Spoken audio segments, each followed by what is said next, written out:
Brought to you by Lister Pros TV, streaming from Tempe, Arizona. And we're live in 5, 4, 3, 2, 1.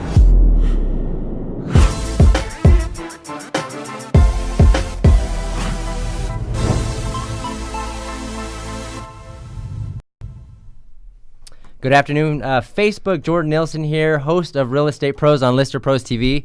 And today we have a very special guest in studio in Tempe. It's been a little while, but we have Ben Graham of RE/MAX Infinity. Welcome to the show, Ben. Thanks, Jordan. And I said I'm feeling fresh this morning because this is the first time I've been fully shaved in over a year. I have a 2-year-old, or he's almost going to be 2 years old. He looked at me really, really funny this morning, and he asked for his mom. He's just like, I didn't know what to. He's like, who is this stranger? Right. So you've been bearded for yeah, and then I roll up to the office, and Dominic's like, I didn't recognize who was driving. It looked like a 14-year-old driving that car. Right. So I got a bunch of gray hair in my beard now. So I definitely look my age, which I'm 35, and yeah. My son's like, oh, that's what you look like when you're a teenager. This is my 5-year-old earlier this morning. So anyways, feeling fresh this morning. Thanks for taking time out of your busy day, Ben. Absolutely. To come on to Real Estate Pros. And we'll give you a couple minutes to introduce yourself for those that don't know who you are, how long you've been in real estate, what got you interested, and we'll go from there. Yeah, so Ben Graham here with, again, RE/MAX Infinity down in South Chandler. Been in real estate for just over 6 years. Been in sales ever since college. I sold wine prior to real estate. So I was kind of back in 2010, 11, somewhere in there. 11 is when I got licensed up. I was wholesaling houses. Yeah, all that late night infomercial stuff actually does work if you actually do it. Oh, you did some of that? I did it. I did it. And it's then I had a much wiser friend of mine that had his license say, "You're stupid, go get licensed." Yeah, so I just, at that moment, that was a Sunday night. I remember that very vividly. On Monday, I started that 9-day crash course. And ever since then, I've been with RE/MAX, and it's been awesome, just grinding, trying to turn this into a real business and just, hustle and sell a lot of homes. Yeah, so you've been so RE/MAX Infinity. So have you been there since you got your license? Not with RE/MAX Infinity. Okay. I started with Achievers, and that's a long story. That went down. And then I was with RE/MAX Alliance, which was a great fit. We just moved a lot closer to Infinity, and I'm allergic to commuting, so I had to drive past Infinity. So I was like, sure, yeah, you're like transfer down here. Cut my commute in half or shorten it up. Way more than that. So 6 years in the business, getting into real estate. What were some of your biggest surprises and aha moments? Was it harder than you thought it was going to be getting into real estate? So interestingly enough, I'm not a live by the seat of your pants or fly by the seat of your pants kind of guy or whatever that, I don't know what the phrase is, but I'm a very militaristic guy, straight A's all through high school, college, double major in 4 years. I started at Military Academy, West Point, so super rigid. So the fact that I was wholesaling houses was a little bit nutty anyway. And then the next day, my buddy told me to go get licensed. I said, all right, let's do this. So I had no knowledge of what being a real estate agent was. I accidentally fell into it because I didn't want to work for corporate America, so I was just kind of in this weird place. So I kind of lost track of what your question was, but bottom line is it's been a hard journey, but the surprise is getting in. You're wholesaling. You've always been a salesman. Was there anything you're like, oh, I wasn't really expecting that? Or was it easier or harder, as you got into real estate, Or did you transition? Were you still wholesaling? No, I stopped wholesaling. You stopped that altogether, and you kind of focused on. So were you doing REO stuff, or were you just all traditional? It was all traditional. Traditional stuff. Sales? My bread and butter the last 5 years, again being a newer guy, has been expired and canceled. Mm-hmm. So yeah, I'm one of those guys. You're one of those. You're a headset shark guy, huh? Yeah. Smile and dial type of person. But it's made up about 50% of my business over the last 5-6 years each year. So it's not something I'm willing to write off yet. That's awesome. But that's an interesting dynamic, because a lot of people that come onto the show, they're like, oh yeah, sphere of influence, open house, all the traditional stuff. So you got, so we can talk a little bit more about expireds and cancels. So what do you, like, systems you use? Do you use like Mojo Dialer? I mean, that one's very common. So do you just, how does that look like every morning? Because if you're going after expired and listings, it's a numbers game. Yeah. You got to make a lot of dials and get in front of, talk to a lot of people. Yeah, absolutely. So how does that look like for you?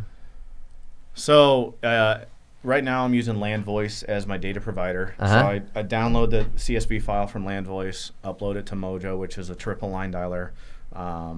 And they've come a long way in just the 5-6 years that I've been a customer of Mojo. Mojo, yeah. I switched off for them for a while. I was using Vulcan 7, but they got blacklisted from Arizona. Really? So I'm back to Mojo using LandVoice for data.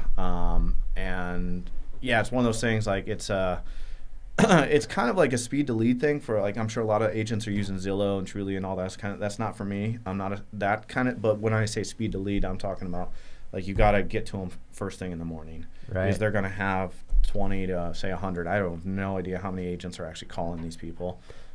So does LandVoice, do they provide, like, the homeowner's name, like, all the information, or are they just providing you, like, cell phone numbers and stuff, and then you're just like... No, they provide, they match up MLS numbers. Oh, really? Yeah, and that's, like, addresses. automatic. So you're not necessarily having to go into the MLS and try to figure it out. No. It's kind of delivered on a silver platter. You just got to make the dial. So do you... Yeah. I know some of these people start their mornings early because they want to be one of those first few callers. You know what I'm saying? Like, when are you finding the most success, the most contacts with homeowners? So I would, like, I've got 3 toddlers, basically, 3 kids under the age of 5. So, like, getting out of the house is a challenge. Just, something goes, kid has an accident, boom, I run late, right? Right. Normal stuff like that happens. Which, I'm blessed that I can be late to my job because I'm self-employed. Right. But that being said, like, I struggle to get in on time. But I have found that, to answer your question, the success I found is dialing anywhere from like 7:45 a.m. to 8:15. After 8:15, really after 8:30, you're done. Like, that's hard to get a hold of people. Yeah, because people are so burnt out. They've already got 20 calls from other agents. Really? Dang, Yeah. that's early. I will tell you my other secret. I don't know if let's hear all the secrets, man. No secrets on real estate pros. No holding back. Yeah, man. no, it's all good.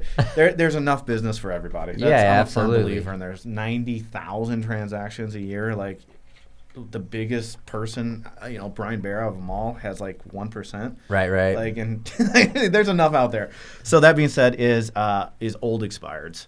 So, like, ones that were on the market, like, just yesterday I was dialing ones that came off the market in June, July, and August of this year. So, like, 6 months old. 6 months old, and it's like, hey, I know you're on the market earlier this year. Now that we're going in the new year, are you ready to try it over again going into the spring selling season?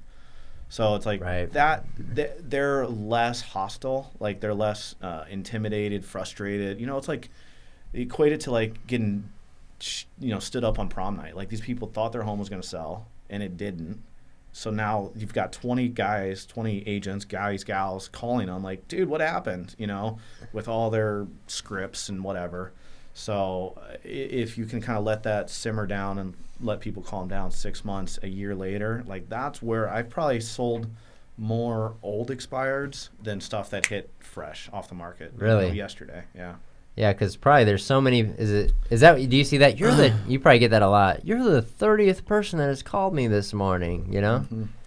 I mean, there's a slim chance that you're gonna be that 30th call, and then, like, fine, I'm done talking to people. Come over to my house. Right. Exactly. But you're talking, like, that big of a chance of getting it.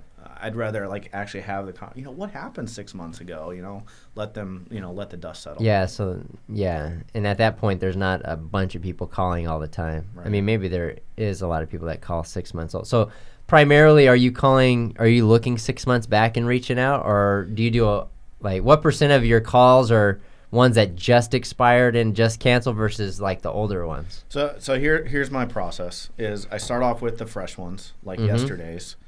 And then I do the last 5 days, So do yesterday's, so then day 2 to 5. I call those next. And then I go days 30 to 45 old. And then from there, then after I do, so that's 1, 2, 3, 3 sets, and then the fourth set, and I'm done, is 6 months. So, roughly around 6 months. And that should, to dial through those 4 sets, usually and then Mojo knows which ones you've already contacted, so you're not like getting in contact with the same people over and over again. There's so many filters you can set up. Yeah. There's how many times you've called them, when you've called them. You can filter for price points. Like, hey, like I personally don't call anyone under $200,000. I don't call anyone over $1.3 million. Like, that's just, I know my specialty. Like, that's not it. So, and I don't want to do anything. Like, I don't want to actively try to find stuff under 200. Right. If somebody comes up to me and says, hey, Ben, I've got a house for 130, will you sell it? Yeah, I'll help you. But I'm not trying to do that. Does that make sense? Sure, yeah. Yeah. Man, that's interesting. So so you said that's 50% of your business, right? Expired and canceled. Out of curiosity, because you probably know your numbers, what percent of your business, of those 50%, have been from recent expireds and then like the older ones? Like, where are you finding the most success when it comes to like closing deals? Ones that, I don't actually know that metric. You don't know? I should. Are they pretty spread out? No. If I had to guess, Jordan, I would say, I was going to say 90, but I'd say conservatively at least 80% are older. Yeah. Really? Yeah. And some of them are honestly 2, 3, 4 years old. Like, that was another question. Not because I contacted them, not because I went back in the data and said, oh, you expired 2 years ago, but say I called them 18 months ago, and at that time it was 6 months old, so now it's 2 years old, and I've just stayed in contact with them ever since. Right. So all right, I got you. So you do stay in contact with those people that you do talk to, but you don't actively. Have you ever actively worked leads that are older than 6 months, or is there like oh my gosh, like it starts to fade off where like they're not really that interested in reselling? You know what I'm saying? So you're calling back to 6, or have you not really played in that area? No, I have. I can't quote you a metric on like they die after a year. I'm just trying to figure out, because if somebody's watching this and they're like, oh, I may want to consider doing that if that's their personality type, which I think it's pretty rare, to have that sales, because everybody I just want to talk to people I know, like you got to be a pretty aggressive sales person to be able to do this you can do it for a day or two, but if you're doing it consistently as a big driver of your business, you actually you got to like it. And well, I like the money. And I mean, I like, I don't know who's all watching this, so I need to be careful what I say. But there's so many agents that don't know what they're doing. There's 40,000 something agents in the Valley, and it's the old 80-20 rule. 20% sell 80% of the homes. So unfortunately, there's a lot of people that don't know what they're doing when it comes to marketing. That's why I'm sitting here at Lister Pros. Like, this is top quality marketing, right? Not everybody hires guys like you to help them out. Not everybody knows how to price a home. So that's where somebody like me comes in on an expired. It's not just this. There's this negative mentality about vultures and agents that chase expires are vultures and blah blah blah. Like, it's like, no, this person had an expectation to sell their home and they didn't. Right. Whether it was the seller's fault because they wanted too much for the home and they didn't listen to the agent, or the agent didn't know how to properly price and market the home. Right. Those are the two main scenarios. Anything can be sold for the right price with the right marketing. So that being said, is like there definitely is a space for this concept, this marketing concept. Like, it's not all about the dollars. It's not all about slamming, pounding the phone. I mean, although it's a numbers game, and I being new in the business. There's more to the business than that, Oh yeah. Absolutely. Yeah. And you brought up a good point. You actually came into our office today to meet with, we're doing this, but talking about marketing and how you're branding. So I want to talk a little bit about that. Where do you see, from an agent perspective, marketing, the importance of branding yourself out in the marketplace and doing different pieces of content? What is the value? Well, I think you already know the answer to that question since this is the business you're in, but it's the world is so crowded right now. I mean, digitally, I mean, socially, like there's just so many moving parts, and so you've got to figure out a way to stand out above and do more and do better than what other people are doing. You know, the bar seems to always be getting raised, and a lot of people don't do anything about it, and then they kind of late to the party about, you know, doing different things. Yeah, no, I'd agree, and that's why I'm here. Before this video, but you've done when I remember when I talked to you, because I sent you a video, you replied in a video too. You're like, hey man, I do these videos too. So you're a big video guy. So you use BombBomb, YouTube as well. You've done several videos on that. So yeah, so BombBomb, if you guys don't know about, who is my target audience here? Is it agents, it can be people that know. It can be your mom, or it could also be agents. A lot of agents will watch this show as well, you know. So so especially for agents out there, if you guys aren't using BombBomb.com, I mean, I don't get any money from them at all, but I think it's a great platform. It's a one-to-one video platform, email marketing. So instead of just like, hey, you know, Susie, it was nice meeting you at the open house. You know, it's like, hey, Susie, it's Ben Graham. It was nice meeting you at the open house. So it's like a visual, like face with a name. It's all custom email templates with all your information, your hyperlinks, everything, and then, of course, a video. So I send that to all sorts of people. I mean, even text. Our phones are so powerful. Like, like after I call an expired, say in the morning, I'll send them a text, like a video. I'll just literally be at my office. Hey, Joe, it was nice chatting with you on the phone this morning. I know you're super busy at work right now. Just wanted to put a face with a name. Down below is all my contact information. Boom, done. 15-second video. Then I copy and paste all my contact information, my e-card or whatever you call it, so they can just. So who are you sending all the videos to? What parts of your business? Well, in that case, it was like an expired listing. Oh, gotcha. I mean, I can't quote this. I don't know what other people are doing. Is this after you talk to them on the phone and then you follow it with a video? Yeah. Nice. And I've nice touch. I've won listings because of that. Right. No, I see it. They're like, I was like, so after you get the signed contract, you don't want to screw anything up before they do that. Right. It's like, hey, why did you hire me? And they're like, because your video that you sent me, like no one else did that. It's like, oh, really? Yeah, okay. Putting in the extra effort, man, really goes a long way. Right. It's all that, unique selling proposition, all that kind of stuff. It's just what makes you stand out. And does it work every time? No, of course not. But does it hurt? I don't think so. Right. Yeah. Awesome, man. Well, it's been fun having you on Real Estate Pros, Ben. I think a lot of insight around expireds and canceled and kind of the current state of where things are going, If somebody watching this is interested in buying or selling a home, or maybe an agent that wants to pick your brain about some of the things that you do, how does somebody get a hold of you? Yeah, so I'll start with your second question. So as far as agents go, just like you guys, I'm an open book too. Like I figure we can spread the wealth. There's enough business out there that I'm a big believer in helping other agents in the community, in the industry. I mean, that's why I'm always having lunches with people or happy hours or whatever. I've got an intern interning with me over his Christmas break, this college guy that wants to get, knowledge about it. So like I want to help you, because if I help you, somehow, some way the universe will help me, right? Right. So that being said, if you're an agent, contact me about anything and everything, videos, expireds, you name it. And then as far as, if you're looking to buy, sell, invest in property here in Arizona, specifically down in South Chandler, just find me at bengrahamrealtor.com is the easiest way. And, it's stuff like this that we're trying to push the edge of the envelope, doing live videos, talking to media companies, taking time out of my schedule, your schedule, to actually plan for the future. Yeah. Yeah.